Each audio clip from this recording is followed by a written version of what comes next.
लग्नाचे दागिने म्हणजे श्रीमंत पेशवाई दागिने, नाशिकचे सुप्रसिद्ध सराफ मयूर अलंकार सराफ।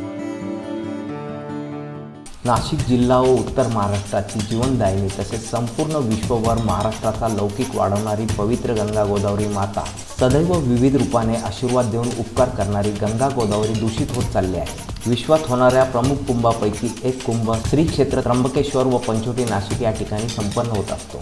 मात्र अशी गंगा गोदावरी माता दूषित पाण्याने खराब होत चालली। या संदर्भात येत्या 9 एप्रिल रोजी महाराष्ट्र नवनिर्माण सेनेतर्फे गंगा गोदावरी घाट या ठिकाणी एक दिवसीय धरणे आंदोलन करण्यात येणार असल्याचा इशारा महाराष्ट्र नवनिर्माण सेनेचे प्रदेश सरचिटणीस दिनकर पाटील यांनी पत्रकार परिषदेत दिला।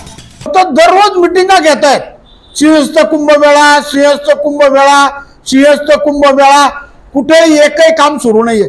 आणि 2 वर्षावर सिंहस्थ आले, फक्त नागरिकांना करमणूक झालेली सिंहस्थ कुंभमेळ्याच्या मिटिंगांची, एकही काम होत नाही।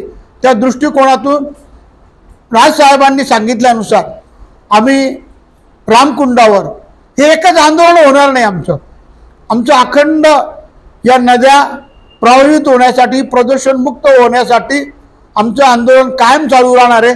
याच्या पुढचं आंदोलन आमचं फार मोठं राहणार आहे, ते साखळी उपोषण राहणार आहे। अमर सोळंके, मी नाशिककर न्यूज, नाशिक।